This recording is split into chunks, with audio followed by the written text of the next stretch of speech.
What was the first year you were involved with the PWI 500? I think that I probably started up with the PWI 500 probably around 2002, 2003 in terms of just contributing. And I think the reason why I did was because they would do the 500 and the editorial group would make the rankings and who makes the cut. And all of us who had a column, I was a columnist too, wrote a column based on our take on the 500.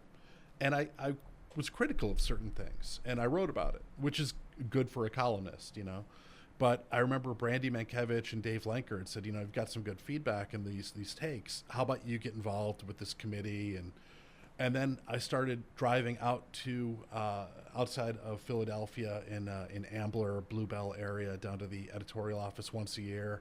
And then I just eventually kind of took over. We would do a day's worth of discussion of ranking who's number one and as many of the 500 as we could do in a day, which is normally between 40 and 60 maybe. And then they would kind of hand me the rest and say, do the list. And I would put it together and send it in, and then everybody would kind of evaluate it, take a look at it, and that's how the 500. That's for about 10 years. That's how we did the 500. And at that point in time, was it on the shoulders of the wrestlers to send the information into the magazine? No, it never really was. Before me, it was. I know that Brandy Mankiewicz, when she was doing it, was really pushing the wrestlers to send in their information. And I wanted that too, because it made it a lot easier. We would get the packets and big manila envelopes filled with promo pics and up-to-date information, which is great. By the time I was doing it, I wanted to try to find the best wrestlers, not just the best self-promoters. The problem was, this is back in an era of like MySpace. So I'm trying to find a wrestler that I found on YouTube, and I'm digging up on MySpace and trying to find out what's real and what's gimmick stuff that they made up and what their real height and weight and years pro and who trained them. And it was just a sea of you know, murky stuff. The internet's made it a lot easier now, but in those early days of the internet, it was difficult. But anyone who did send stuff in absolutely appreciated that. That was helpful. How many unhappy messages or voicemails did you get from wrestlers that didn't make the cut? You know, I don't really mind the guys who didn't make the cut who were unhappy. What ticked me off was the guys who did make the cut and had a good spot and then just kind of like dismissed it. You know, you'd have guys, because they didn't want to get heat or whatever, and they'd be like, it's no big deal. You know, it's all a work. It's what. And it bugs me to this day. Yes, the PWI 500 is a work, like pro wrestling is a work. It's all entertainment. It's all whatever. But that doesn't mean that there's not a ton of work that goes into putting that all together, laying it out, writing it, editing it, you know, doing all of this stuff.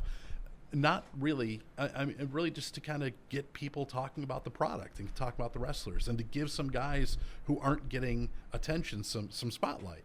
And then for guys who are in WWE or prominent, and they're like, it's all the work, nobody cares. It's like, dude, you're burying something that's helping.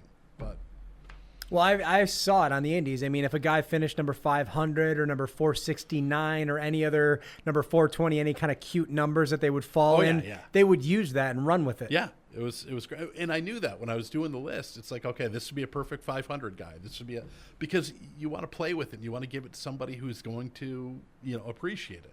Yeah, and I would get it too. Like when I would take submissions from wrestlers that were looking to wrestle for Buffalo Championship Wrestling, you know, they would list the promotions that they wrestled for. And I mean, honestly, I didn't pay attention to that because you can just make up those names and, you know, championships held and then the number that you landed on PWI 500. So, I mean, it was a big deal. It was something you can really, you know, brag about, put on your resume. And it really did help a lot of guys advance.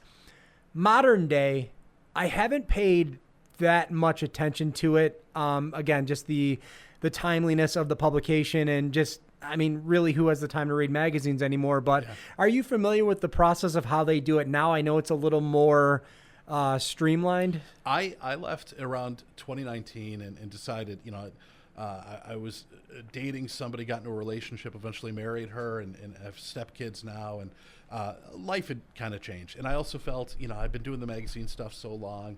I didn't really care about wrestling as much as I used to. It just didn't appeal to me as much. So rather than focus on the current product, I've done a little bit more focusing on history with the Cauliflower Alley Club that I'm involved with, and some history books that I've done. But at that point, I had basically kind of decided to step away. Kevin McIlvaney was one of the writers who was up and coming. He's eventually taken over for Stu Sachs, and now he's the one who orchestrates the 500. And I remember, I hate to say it, I love Kevin, but we'd have like these group conversations, and Kevin would suggest somebody. And he was kind of like a younger freelancer and everything. He's like, number 12. Hey, we ought to really consider indie star number 1 for this. Like, no, that's the guy in their 40s. Like, no, sorry, Kevin. And I'd always just kind of shout him down, which, bad on me. But now he's running it, and he's changed the magazine into more of a work rate, more, assimilating women wrestlers, assimilating a lot of, it's not how much success you have or how much your win rate is in a major company, but it's kind of work rate and titles and some other things that they've put together. So it's been his baby, and I know he's done it a lot more by committee than when I was doing it, but it's like I said before, it's a matter of evolving with time.